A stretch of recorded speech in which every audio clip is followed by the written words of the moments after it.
In doing so, the Sith bypassed Anaxis and the rest of the Republic's military strongholds, essentially attacking Coruscant from behind and catching it entirely off guard.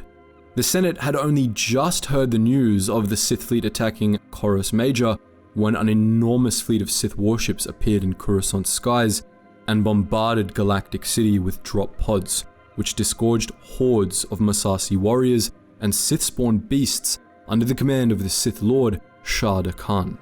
This attack took place before the construction of the Coruscant Jedi Temple, so the defense of Galactic City fell to the Republic military, which was assisted by the handful of Jedi Knights that happened to be on Coruscant at the time. Coruscant's defenders were caught unprepared, and they scrambled to respond to the Sith assault. They struggled due to the ferocity of the attacking Sith and the sheer size of their forces, which consisted of tens of thousands of ships and millions of Massassi. The Sith swarmed over Galactic City, driving the Jedi back to the steps of the Senate Hall itself.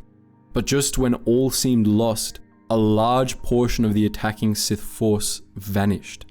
As it turned out, most of the armada had consisted of illusions conjured up by Naga Sadow, the Dark Lord of the Sith.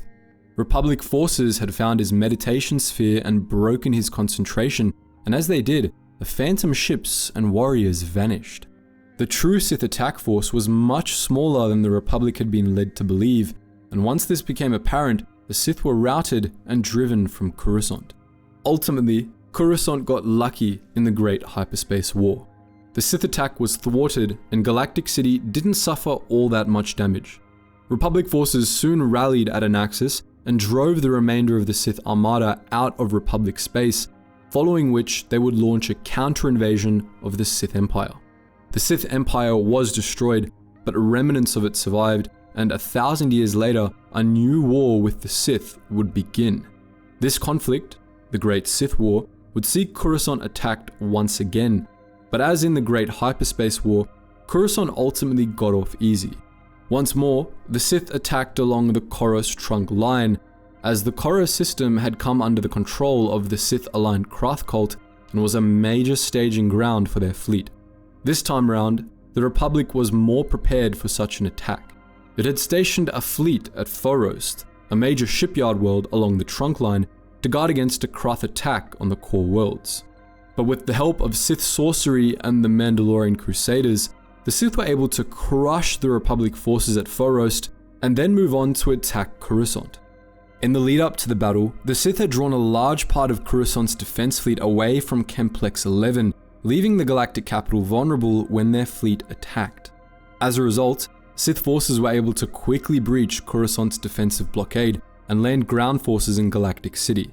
Krath Chaos Fighters and Mandalorians riding Basilisk war droids laid waste to the upper levels of the city to keep the Jedi bogged down protecting innocents, while the Sith's ground troops set out to capture several key targets, including a major weapons depot and the Republic Command Center.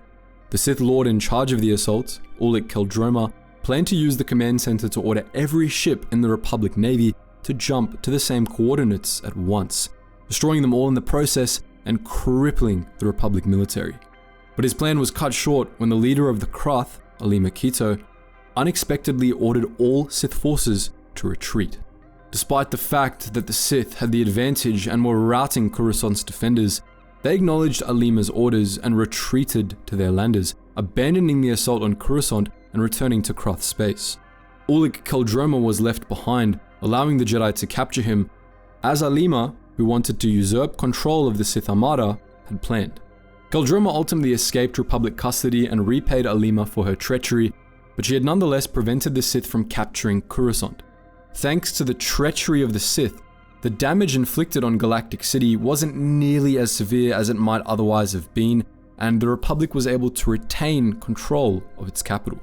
Twice in a row, Coruscant staved off a Sith attack with only moderate damage to the upper levels of Galactic City, but its luck was not to last. During the Great Galactic War, several centuries after the Great Sith War, the true Sith Empire carried out its own attack on the galactic capital, and this time, Coruscant was devastated. 28 years into the Great Galactic War, the true Sith had the Republic on the back foot, having conquered large portions of Republic space with their vast armada. Despite this, they unexpectedly offered to negotiate an end to the war with the Republic, proposing a conference on Alderaan to decide the terms of a peace treaty. The Senate was wary of the Sith's intentions, but it accepted the offer to negotiate, eager for any reprieve from the long and costly war.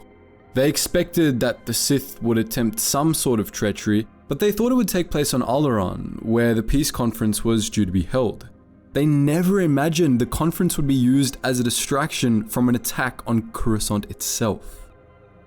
As the peace conference on Alderaan began, the Mandalorian mercenary Shae Vizsla deactivated Coruscant's defense grid, allowing a team of Sith warriors led by Darth Malgun to attack the Jedi Temple.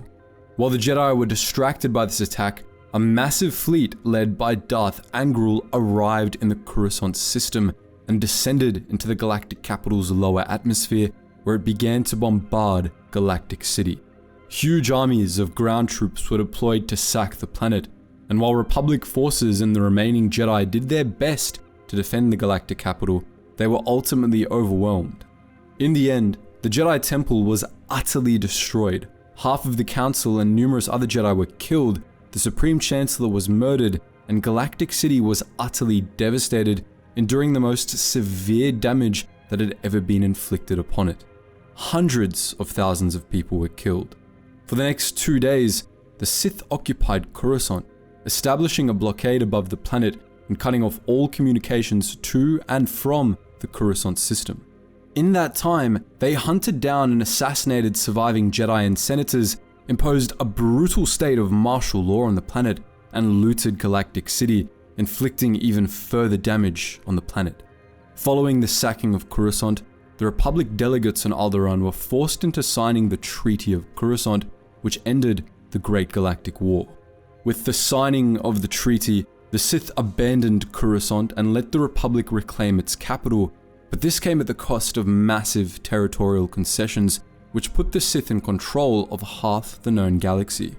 Coruscant was utterly devastated, and the reconstruction of Galactic City took an enormous amount of time and resources, as well as help from the Gree. Some of the lower levels never truly recovered from the sacking of Coruscant, and it would be a long time before even a semblance of Republic law returned to much of the planet, much of which came under the rule of a new criminal cartel known as the Black Sun. Coruscant wouldn't suffer another attack on the scale of the sacking of Coruscant for millennia to come. The Sith attacked the galactic capital one last time during the New Sith Wars, but this attack was brief, opportunistic, and quickly fell apart due to Sith infighting, and as a result, Galactic City once more got off easy.